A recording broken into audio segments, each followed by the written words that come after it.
Halo, Assalamualaikum Ayah Bunda, sahabat Alif dan juga kakak-kakak pengajar di seluruh Indonesia. Perkenalkan, saya Nahdlatul Rasyidah atau biasa dikenal dengan Miss Nana. Saya Cinta Janimita. Saya Mas Moa Ocha. Alhamdulillah bergabung dengan Alif 2016, punya kesempatan jadi 10 guru pertama, terus juga punya kesempatan ngajar di Alif Mentes, sampai kemudian di Alif Iqra, di Alif Montessori School juga. Jadi senang sekali menjadi bagian dari keluarga besar Alif. Alhamdulillah saya bergabung di Alif Iqra sebagai guru Alif Iqra pada tahun 2021 hingga besok pada bulan Februari 2024 ini genap 3 tahun saya mengajar di Alif Iqra, dan pada tahun 2022 alhamdulillah saya bergabung menjadi bagian dari tim Alif Training Center. Alhamdulillah saya sudah bertumbuh dan belajar bersama Alif Iqra selama kurang lebih hampir 7 tahun. Kak Nana, gimana perasaan Kak Nana saat menerima hadiah umroh dari Alif Iqra? Perasaannya seneng, tapi ini tuh sebenarnya buat aku tuh jadi hadiah yang tidak pernah terduga, tapi jadi hal yang paling terindah. Karena apalagi sih Kak, hal yang paling indah sampai kita bisa diundang dan menyaksikan kisah hidup Khalilullah dan Habibullah gitu. Ya kan, jadi kita bisa hadir tuh di tempat hidupnya Nabi Ibrahim, dan kita bisa hadir di tempat hadirnya atau hidupnya Nabi Muhammad SAW. Jadi terima kasih Alif. Ocha, gimana perasaan kakak saat menerima hadiah umroh dari Alif Iqra? Oke, jadi waktu itu kegiatannya adalah waktu Alif Award 2021 kalau nggak salah. Dan itu Masya Allah surprisingly nggak nyangka banget gitu dari ibu dapat hadiah ini. Dan alhamdulillah dari 2021 meskipun terhalang karena COVID, terus kemudian aku juga sempat cuti melahirkan, alhamdulillah bisa terlaksana di 2024 kemarin, bulan Januari. Kak Cinta, kenapa kakak ingin umroh? Alasan kenapa ingin umroh?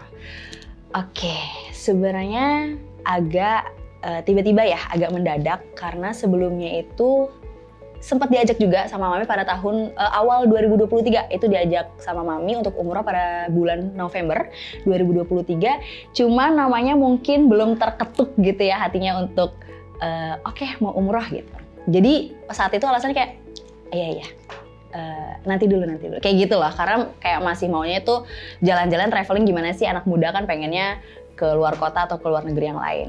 Sampai pada akhirnya di bulan Maret 2023 itu tiba-tiba pengen aja gitu, tiba-tiba pengen umroh, entah mungkin ngelihat dari reels IG atau sosmed segala macem ya. Dan maksudnya memang saat itu tuh sering banget bilang ke Allah, ke Rasulullah kalau cinta pengen ketemu, cinta pengen pulang. Ya udah, ternyata alhamdulillah sama Allah dikasih hatinya untuk niat umroh di bulan Maret 2023 itu. Kak Nana, boleh diceritain nggak momen yang paling berkesan bagi Kak Nana saat melaksanakan umroh? Boleh, dan banyak Kak, alhamdulillah. Jadi mulai dari sebelum berangkat umroh, waktu di Madinah, waktu di Mekah, dan juga waktu setelah pulang dari umroh juga ada. Aku ceritain dari sebelum aku berangkat ya. Jadi sebenarnya tuh sebelum aku berangkat itu, aku seriously, aku nggak megang uang sama sekali. Karena udah dipakai untuk keperluan adik-adik dan juga keluarga yang lainnya. Nah, jadi sebenarnya kebayang buat berangkat umroh tuh sebenarnya aku antara seneng sama bingung nih. Di sana nanti kira-kira ngapain ya gitu. Tapi aku yakin sebenarnya bahwa semua orang yang sudah diundang sama Allah tuh insya Allah jalannya juga pasti Allah mudahkan. Karena pas seminggu sebelumnya itu tuh kan aku inget banget, aku tuh punya banyak gamis, tapi kan waktu kita pindahan ke Semarang semuanya dibawa ke Semarang. Jadi di Jakarta tuh nggak ada tuh sisa gamis sama sekali gitu. Sedangkan di sana itu kan kita harus pakai gamis semua. Akhirnya aku ngechat salah satu sahabatku kalau nggak salah, aku nanya, kamu masih ada gamis yang disimpan nggak gitu kan? 2 hari setelahnya tiba-tiba ada 2 paket gede kotak gitu, isinya ada 8 gamis dan 6 legging dan kerudung gitu. Jadi kayak itu semua adalah baju-baju yang aku pakai selama di sana gitu. Itu satu, terkait apa yang kita pakai. Yang kedua adalah aku tuh kan tadi aku cerita aku nggak ada uang saku gitu kan. Sampai di malam keberangkatan tuh aku inget banget aku megang uang 1 juta. Dalam hati aku tuh bilang gini, ya Allah, masa 1 juta sih gitu. Kalau 5 juta boleh nggak sih gitu. Kayaknya amannya tuh kalau pergi tuh kita bawa 5 juta deh gitu. Ada orang yang ngasih aku uang $300 Amerika. Itu kalau dirupiahin ya sekitar around berapa? Mungkin 4,5, 4,8. Dan itu sesuai dengan apa yang kita inginkan dan kita butuhkan. Jadi Allah tuh kalau udah udah nyiapin sesuatu buat kita, pasti Allah juga melengkapi semua kebutuhannya gitu. Jadi itu salah satu momen yang paling berkesan tuh sebelum berangkat ya. Pas nyampe Madinah, yang paling berkesan sebenarnya di antara semua perjalanan hidup di Madinah itu adalah satu, banyaknya aku ngelihat kebaikan-kebaikan yang ada di sana. Jadi orang tuh berlomba-lomba Kak, mau anak kecil, mau udah tua, mau masih muda, itu ada yang ngasih kurma, ada yang ngasih permen, ada yang ngasih, banyak banget saling berbagi giroh atau semangat untuk saling berbagi dan saling berbagi kebaikannya itu banyak banget. Sorry jadi belibet nih ya kan. Yang selanjutnya di Madinah juga yang jadi momen paling berkesan buat aku adalah justru di hari akhirnya ketika kita masuk ke Raudhah, yang mungkin udah diceritain juga kali ya sama Kak Cinta sama Kak Ocha.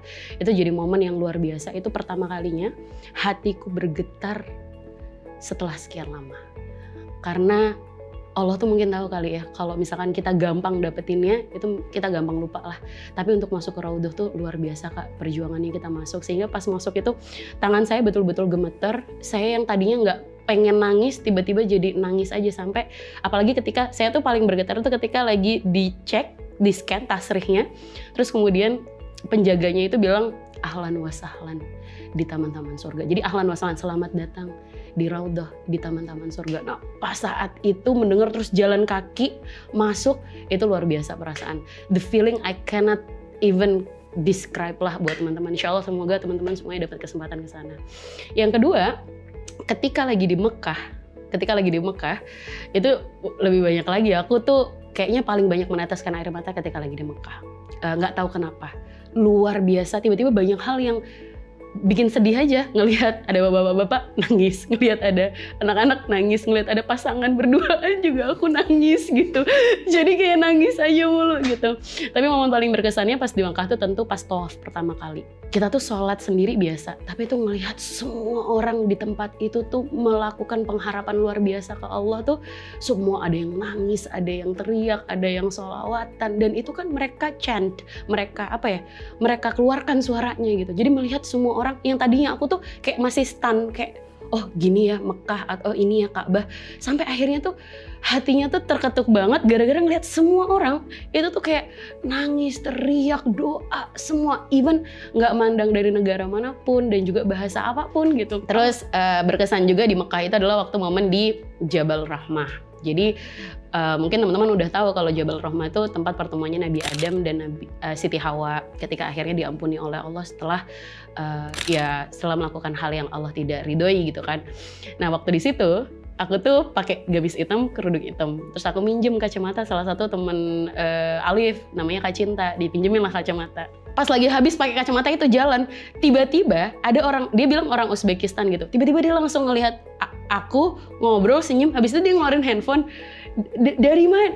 Where are you come from? Dia bilang kayak gitu kan. Terus sepanjang perjalanan dari turun bis sampai masuk Jabal Rahmah, dia videoin aku mulu. Itu satu, itu jadi berkesan. Nah, yang lebih berkesan lagi adalah abis itu kan kita terpisah karena kita kan masuk jamaah. Pas kita mau momen masuk naik ke bukitnya, aku ketemu laki-laki ini lagi dan dia ngasih aqua. Dia bilang, "Nih bawa," gitu. "Nih bawa." Aku kan kayak ya udahlah diterima aja gitu kan. Ternyata pas udah naik sampai ke atas, Kak, itu tuh panas banget, haus banget, dan ya udah air itu tuh jadi air yang aku minum gitu. Jadi itu momen berkesan lah. Yang kedua, pas pertama kali, dan itu kan bebatuan ya Kak. Pas momen mau naik itu tuh susah banget, apalagi kita pakai gamis gitu, pakai gamis dan pakai flat shoes kan. Harusnya tuh nggak pakai flat shoes ya, harusnya pakai sendal yang kayak diikat gitu sih, nama sendalnya. Ya sendal gunung kayak gitu-gitu. Nah, pas pertama kali mau naik kan semuanya tuh pasang-pasangan ya, kalau nggak sama temennya, sama ibunya, sama saudaranya, sama anaknya, sama ayahnya gitu-gitu. Nah, aku tuh waktu mau naik tuh sendirian tuh. Tiba-tiba ada nih cowok Kak, putih, tinggi, itu kayaknya ya kriteria yang agak mendekati apa yang aku mau gitu ya.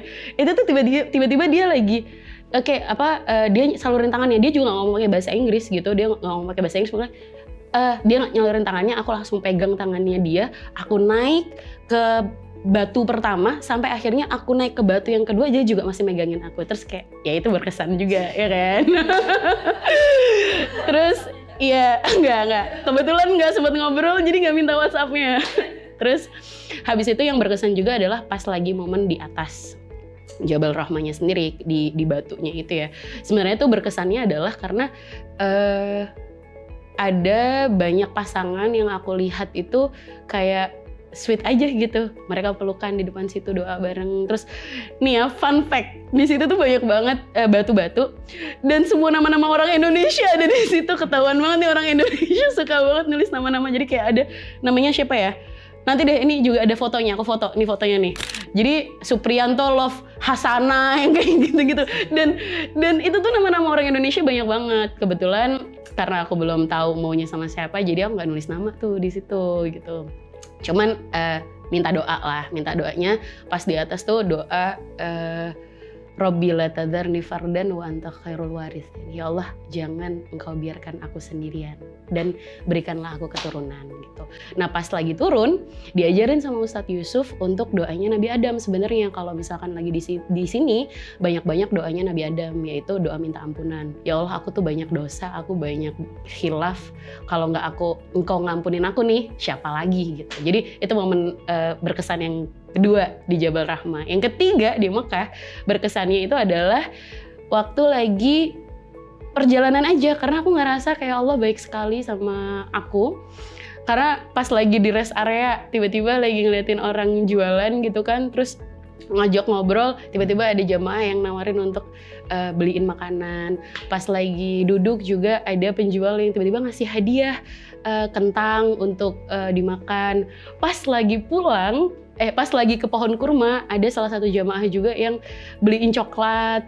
Terus pas lagi pulang beli hadiah, beli parfum, itu ada parfum harga 150 real Kak. Aku mau beli itu tuh, cuman uang aku tuh tinggal 50 real.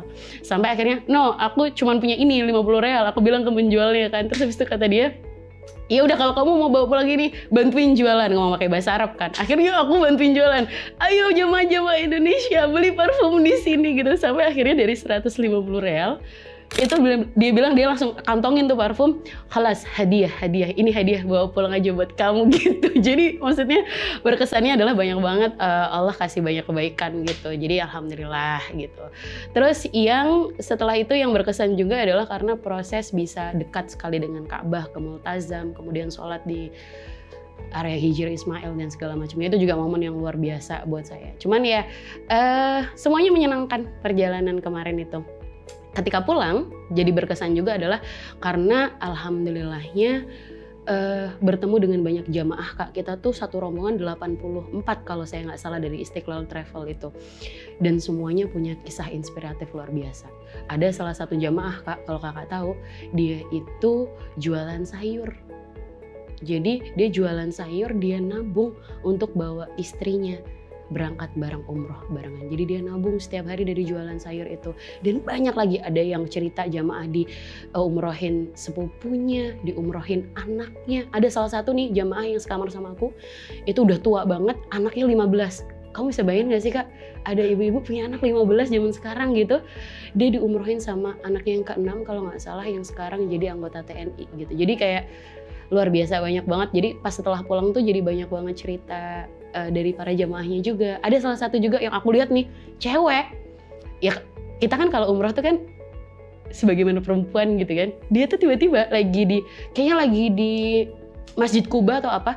Aku ngelihatnya ada satu perempuan, dia jalan sendirian, terus dia sambil nge-vape. Kamu bisa ngebayangin gak sih ada jamaah lagi umroh, perempuan nge-vape gitu. Sampai akhirnya kayak, ini orang kok menarik banget ya gitu. Sampai akhirnya aku punya kesempatan buat cerita sama dia di rest area, dan turns out cerita kehidupannya juga luar biasa gitu. Jadi alhamdulillah banyak banget dapat kisah-kisah kehidupan lah dari para jamaah yang lainnya. Jadi itu kenapa jadi berkesan. Panjang kan Kak, maaf ya. Ya udah, tapi alhamdulillah Allah kasih untuk semakin dekat lagi. Semakin dekat, di situ cinta cium wanginya luar biasa Kak. Wangi Ka'bahnya, wangi kiswahnya itu juga luar biasa. Banyak banget ya momen-momen yang luar biasa bagi aku ketika di sana. Yang pertama tuh ketika di Raudhah.